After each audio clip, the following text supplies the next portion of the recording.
गुरु भगवान के शुक्राने हैं।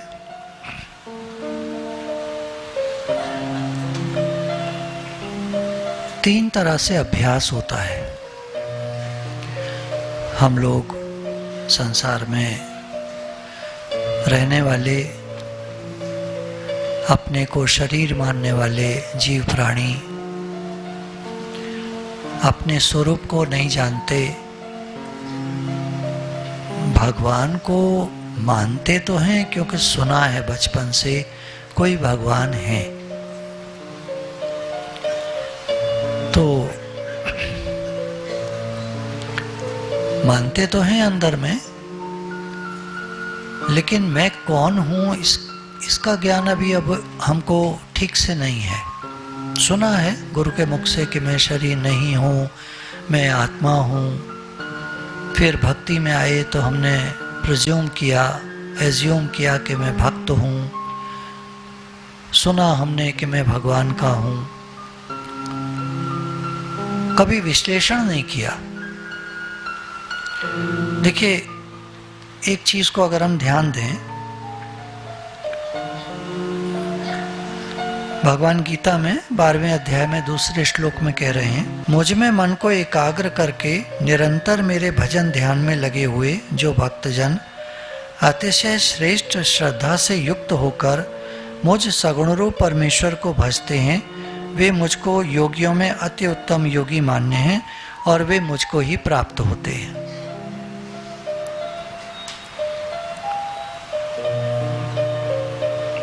तात्पर्य है कि साधक भगवान में लग जाए। योगी, भगवान ने कहा योगी मेरे को प्राप्त करता है। योगी कौन? जिसका योग लगा है, जो भगवान में लगा हुआ है, जिसका मन भगवान में लगा हुआ है। अब हम लोग अक्सर ये फील करते हैं कि हमारा मन भगवान में नहीं लगता। अक्सर लोग कहते हैं हम नाम जप करते हैं, भजन करते हैं, लेकिन हमारा मन भगवान में लगता नहीं है। अक्सर ऐसा सुना जाता है, हम लोग सभी फील करते हैं ऐसा होता है। इसकी वजह है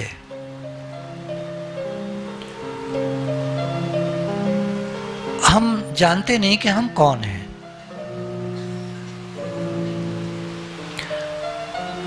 देखिए, भगवान गीता में कहते हैं कि ये जो हम देखते हैं संसार, ये दो चीजों से मिलकर बना है, प्रकृति और पुरुष। 5 तत्व से निर्मित स्थूल प्रकृति, जो कुछ भी आप बना हुआ देखते हैं, ये 5 तत्वों से निर्मित है। पृथ्वी, जल, अग्नि, वायु, आकाश, 5 जब मिल जाते हैं तो मास फॉर्म्ड हो जाता है। मास फॉर्म मतलब कोई आकृति बन जाती है, कोई व्यक्ति बन जाता है। जीव, प्राणी, जंतु, जानवर, कीट, पशु, पतंग, ये 4 प्रकार की योनियां हैं, 4 प्रकार के खान हैं जिनसे चीज़ें उत्पन्न होती हैं। जैसे उद्बीज है, तो बीज जो है वो फूट करके ज़मीन में एक उसका जड़ नीचे को जाती है और केला ऊपर को निकलता है और वो पेड़ बन जाता है। ये उद्बीज प्राणी है। हम लोग जरायुज हैं। हम लोग माता के गर्भ से जन्म लेते हैं तो हमारा नाम दिया गया जरायुज। एक अंडज होते हैं, मुर्गी वगैरह टाइप से, ये जो जितने भी बत्तख, मुर्गी, चिड़िया, ये सब अंडज होते हैं। श्वेतज होते हैं, ये खटमल वगैरह इस तरह के कीड़े, जुएं वगैरह सब पसीने से होती हैं। तो इस तरह 4 प्रकार की खान है, 4 प्रकार से पैदा होती है ये जीव, जो सारा प्रकृति है। ये बनती है 5 तत्वों से, पृथ्वी, जल, अग्नि, वायु, आकाश। 5 तत्वों से निर्मित है सब कुछ। इसमें जब तक चेतन प्रवेश नहीं करेगा तब तक ये सब जड़ है। ये सब का कोई वैल्यू नहीं है। जैसे कोई मुर्दा पड़ा है, ऐसे कोई वैल्यू नहीं है उसकी, कोई नहीं पूछता मिट्टी है जल्दी से हटाओ। जब तक जीव उसमें नहीं आएगा, यानी कि जीवात्मा, यानी कि आत्मा, यानी कि परमात्मा, यानी कि चेतन जब तक प्रवेश नहीं करेगा सब कुछ बेकार है। एक पेड़ भी, सूखा हुआ पेड़ बेकार है। तो हर चीज में चेतनता चाहिए। तो दो से मिलकर ये मनुष्य समुदाय, सारा प्राणी समुदाय बना। जो कुछ भी हम देखते हैं संसार में दो से मिलकर बना, जड़ और चेतन। तो दो विभाग हो गए, एक जड़ और एक चेतन। केवल शरीर को देखिए तो ये जड़ है, अगर हम इसमें नहीं है तो ये जड़ है। हम कौन? अब गुरु ने बताया कि परमात्मा का संकल्प हुआ एक ओम बहुश्याम में एक से अनेक हो जाऊं, और वो चेतन जड़ में प्रवेश कर गया। माँ के गर्भ में छोटा सा अंडा होता है, उसमें चेतन प्रवेश करता है और मनुष्य बन जाता है। तो दो से मिलकर ये सारी प्रकृति बनती है, जड़ और चेतन से मिलकर के। अब हम कौन है? मैं कौन? या तो मैं शरीर हूं, या जो भगवान से आया है चेतन, मैं वो हूं। विचार करके देखें हम कौन हो सकते हैं। या तो ये जड़ शरीर हो सकते हैं, या वो चेतन हो सकते हैं जो परमात्मा से आया है और वापस परमात्मा के पास चला जाता है। एक दिन आने का इस संसार में, एक दिन जाने का, बीच का समय यहां रहने का संसार में। तो अब हम कौन हैं? डिसाइड कर ले। एक बार डिसाइड हो जाता है ना, जैसे कहते हैं वो बच्चा होता है ना, 12th पास किया, अभी क्या करना है, क्या करना है, परेशान रहता है, क्या करना है, क्या करना है। डिसाइड हो जाता है तो मन शांत हो जाता है।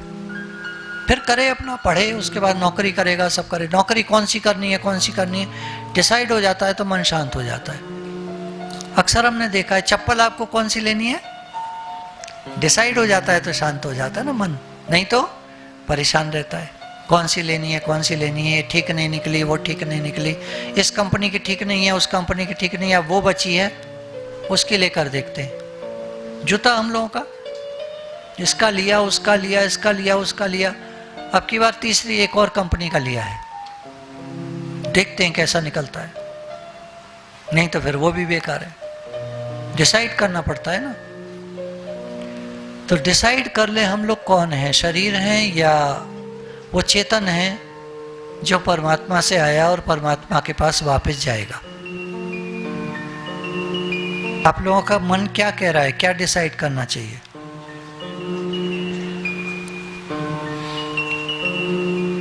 तो यहां डिसीजन बताया, भगवान ही मेरे हैं और मैं भगवान का ही हूं। ये डिसीजन तब निकलेगा जब हम ये डिसाइड कर लेंगे कि मैं शरीर नहीं हूं, मैं आत्मा हूं, या मैं चेतन तत्व हूं, या मैं जीव हूं जो भगवान से आया और भगवान के पास वापस जाएगा। क्योंकि अगर मैं ये शरीर होता तो एक दिन जन्मा था और एक दिन मर जाऊंगा, उसके बाद मेरा कोई जन्म नहीं होगा। मर गए तो मर गए, खत्म। लोग फूंकाएंगे शमशान में, खत्म, खत्म कहानी। लेकिन हम तो देखते हैं हमारे बहुत जन्म हो चुके, ये कहां से हुए, ये किसके हुए। इसका मतलब मैं ट्रैवल कर रहा हूं एक शरीर से दूसरे में, दूसरे से तीसरे में। क्यों? क्योंकि शरीर से आसक्ति कर लेता हूं। भगवान का हूं, भगवान मेरे हैं, ये मैं मानता ही नहीं हूं, तो मैं वापस जाता ही नहीं हूं, मैं यहीं भटकता रहता हूं संसार में।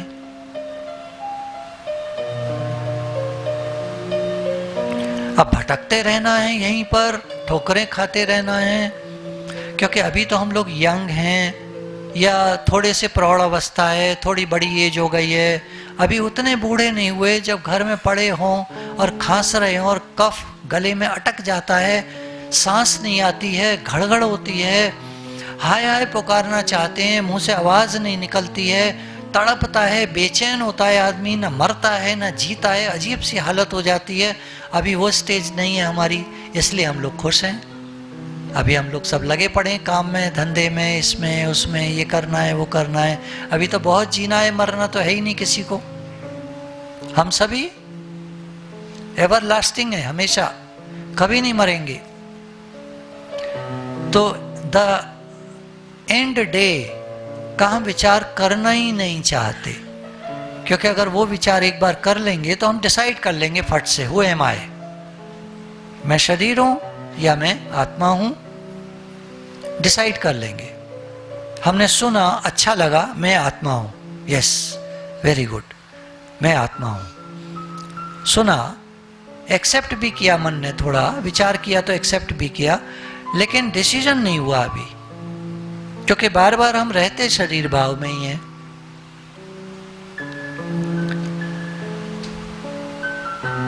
तो अच्छे से जब हम विचार कर लेंगे कि हम भगवान से आए, भगवान के पास वापस जाना है, तो हमारा डिसीजन होगा मैं भगवान का ही हूं और भगवान ही मेरे हैं। इसका परिणाम क्या होगा देखिए, इससे यह होगा कि हम स्वयं भगवान में लग जाएंगे, और जब हम स्वयं लग जाएंगे तो मन बुद्धि भी लग जाएंगे। मन बुद्धि पीछे पीछे चलते हैं हमारे। हम लग गए भगवान में तो मन बुद्धि भी लग जाएंगे। हम लगते नहीं तो मन बुद्धि लगते नहीं। हम तो कहते हैं हम संसारी हैं, मन को लगाना है भगवान में, नहीं लगेगा, कभी नहीं लगेगा। थोड़ा थोड़ा लगेगा, जरा देर लगेगा, भाग जाएगा। मैं भगवान का ही हूं, संसार का नहीं हूं। आप बोलेंगे फिर दुनिया के काम, अभी तो हमको, बच्चे लोग सोचेंगे अभी तो हमको पढ़ना है, नौकरी करनी है। देखिए जब डिसीजन हो जाता है उसके बाद क्या होता है, सब काम होते हैं। डिसाइड कर लो, सत्संग होता है डिसाइड करने के लिए, चुनने के लिए। क्या चुनते हैं हम, शरीर या आत्मा, चेतन? Am I this dead body or I am that living, that Chetan? Who am I? ये डिसाइड करना पड़ेगा।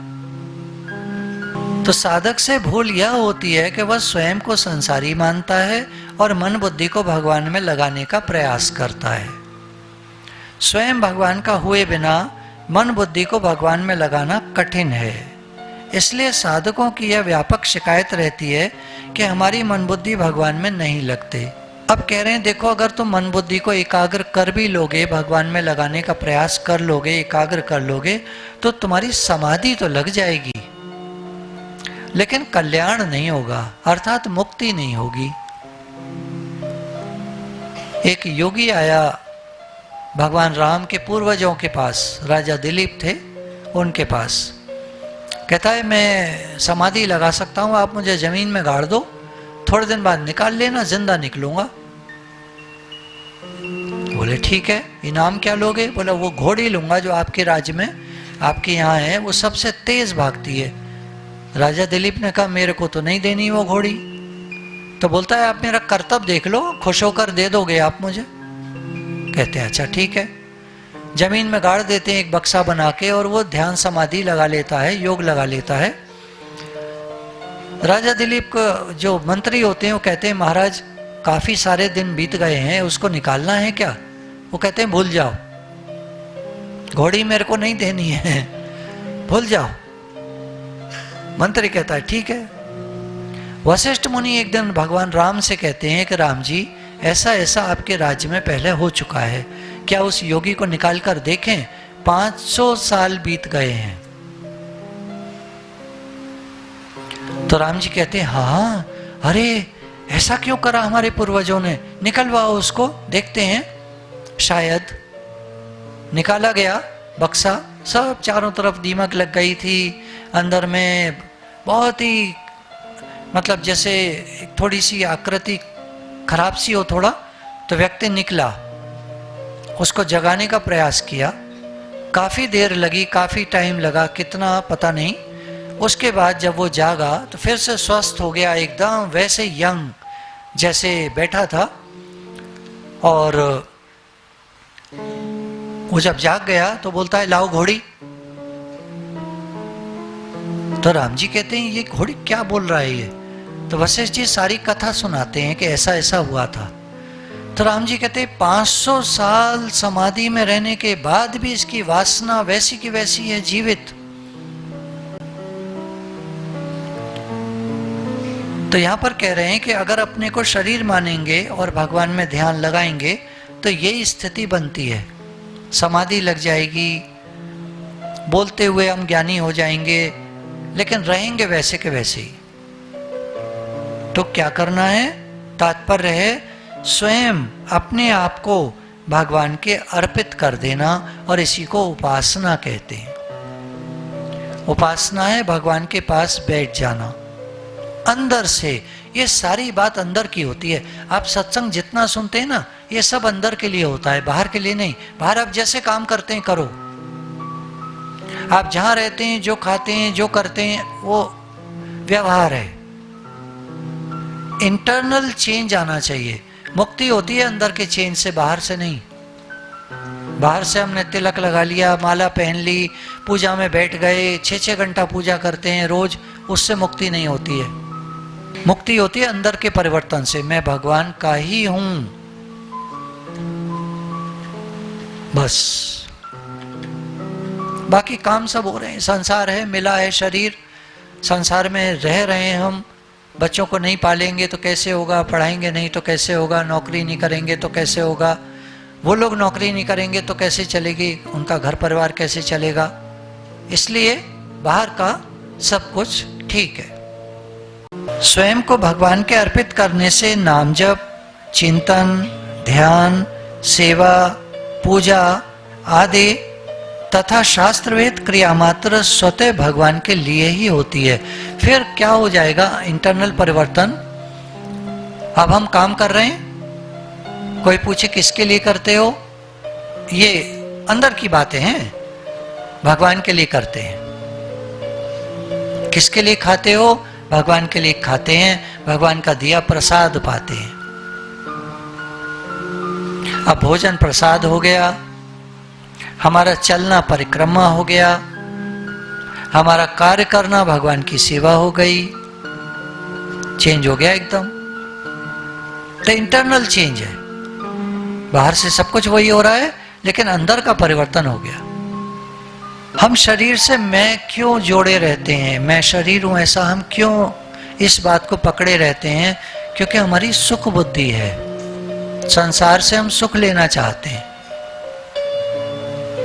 उस सुख लेने की जो इच्छा है हमारी, वो हमको मैं शरीर हूं पक्का किए रहती है।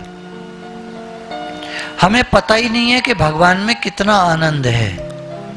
उस आनंद को कभी हमने फील नहीं करा है, इसलिए हम ये जो क्षणिक सुख हैं संसार के, इनको लेने में लगे रहते हैं।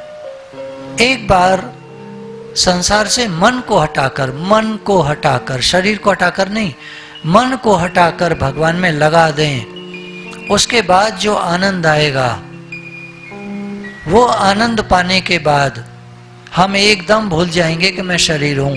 फिर तो ठीक है, शरीर क्रिया करता है, मैं भगवान का ही हूं, भगवान मेरे ही हैं।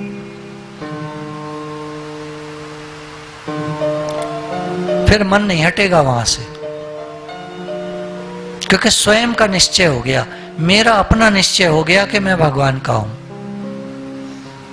हम लोगों ने 3 अभ्यास की बात शुरू की थी कि 3 तरह से अभ्यास होता है। पहला है राजयोग, ध्यान योग। शुरू में हमने ध्यान करा, देखा, मन को शांत किया। उसके बाद दूसरा है निष्काम भक्ति। जैसे हमारा पक्का होता है कि मैं भगवान का हूं, भगवान मेरे हैं, निष्काम भक्ति स्टार्ट हो जाती है। अब अंदर में दृढ़ निश्चय बना रहेगा कि मैं भगवान का हूं, और शरीर से क्रियाएं हो रही हैं। ये बैलेंस आ जाएगा, ये विचार के द्वारा आएगा। दीजिए 1 साल इसको, लगाइए कि यही अभ्यास करना है कि मैं भगवान का हूं, शरीर से क्रिया हो रही है। मैं भगवान का हूं, भगवान मेरे हैं, शरीर से क्रिया हो रही है, हो रही है।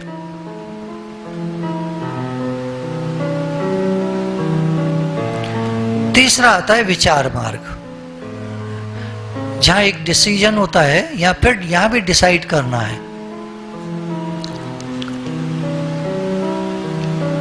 विचार मार्ग, जिसको ज्ञान मार्ग भी कहते हैं, इसमें वैराग्य की मुख्यता है। पूरा वैराग्य चाहिए कि मुझे संसार से कुछ नहीं चाहिए, ये सब विनश्वर है, नाशवान है, समाप्त होने वाला है, मर जाने वाला है, यहां से मुझे कुछ नहीं चाहिए। तीव्र बुद्धि की जरूरत है जो हर समय अलगाव रख सके, तथा तप की विशेष आवश्यकता होती है, यानी हर समय स्वरूप स्मृति बनी रहे और मन कहीं भी संसार में ना जाए। सुख दुख, लाभ हानि, जीवन मरण, मान अपमान, कुछ भी होता रहे, सब कुछ सहन हो जाए। मैं ब्रह्म हूं और जो कुछ है या होगा वह सब नाशवान, मिथ्या और मायामय है और इस कारण दुख रूप है। इसलिए इसकी इच्छा का त्याग करके इच्छा रहित मन से निसंकल्प होकर रहना चाहिए। यह अभ्यास कठिन है और इस मार्ग पर चलने वाले कब गिर जाएं पता नहीं। तो आज के युग में उत्तम तो यह है कि पहले और अंतिम मार्ग को गौण रूप से यानी साधन के रूप में उपयोग करके ध्यान और ज्ञान का इस्तेमाल करें, यूज करें।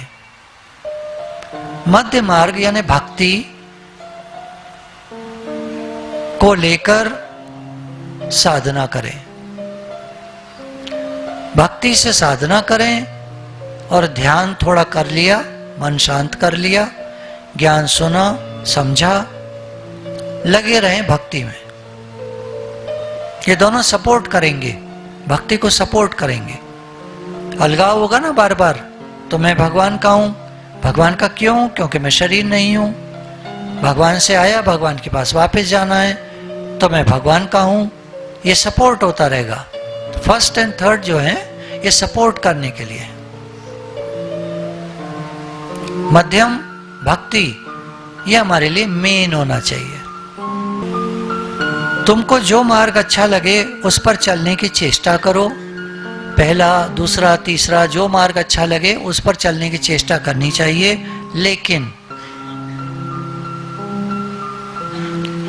लेकिन लगाने से ठीक रहता है। सब लोग कहते हैं वैसे तो हम सत्संग में जाते हैं, अभ्यास करते हैं, वैसे तो हम ये, वैसे तो हम वो, लेकिन हमारा लड़का बहुत अच्छा है, लेकिन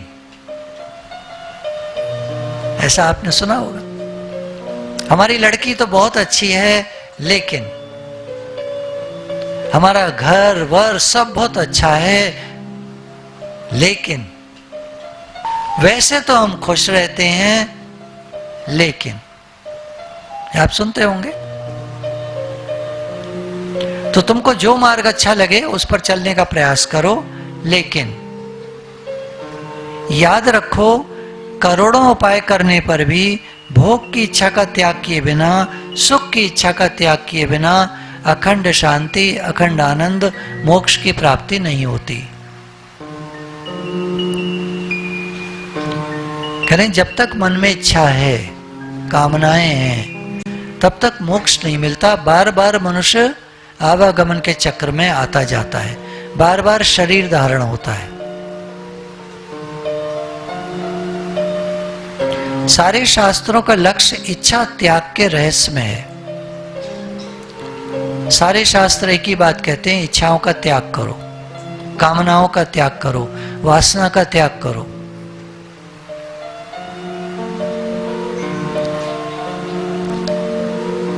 इच्छा त्याग और मन की शांति दोनों परस्पर संबंध वाले हैं, अतः साथ ही सिद्ध होते हैं।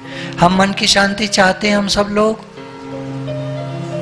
कह रहे जब तक इच्छा का त्याग नहीं करोगे मन की शांति नहीं होगी, क्योंकि मन भगाता रहेगा। इच्छा और भोग प्राप्ति की व्याकुलता दोनों का त्याग किए बिना करोड़ों खर्च करने पर भी मन को सच्ची शांति या सच्चा सुख अथवा आनंद नहीं मिलेगा।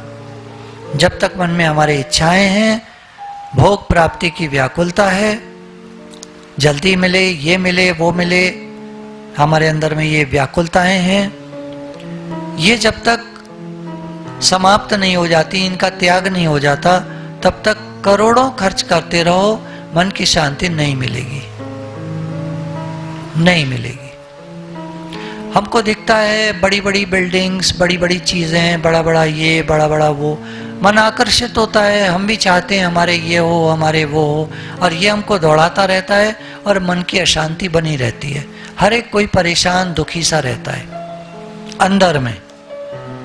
बाहर सब दिखाते हैं हम बहुत खुश हैं, लेकिन अंदर में कहीं हम सब दुखी लगे रहते हैं। कह रहे उसके लिए जरूरी है इच्छाओं का त्याग कर दो। भगवान ने जो दिया है मैं संतुष्ट हूं, उसमें मैं खुश हूं। हे नाथ, आपने मुझे जैसा रखा है, जहां रखा है, जो दिया है, मैं संतुष्ट हूं, खुश हूं। मेरा प्रयास है कि मैं ज्यादा कर सकूं, नहीं कर पाता कोई बात नहीं। मेरा प्रयास है मैं मेहनत करूं, काम बढ़िया करूं, तरक्की करूं, मेरा प्रयास है। आगे भगवान आपकी मर्जी, क्योंकि मेरी नहीं चलेगी, आपकी चलेगी।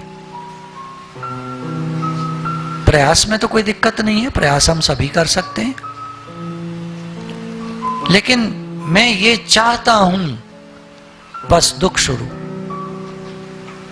कोशिश है, ठीक है, कोशिश करके देख लो।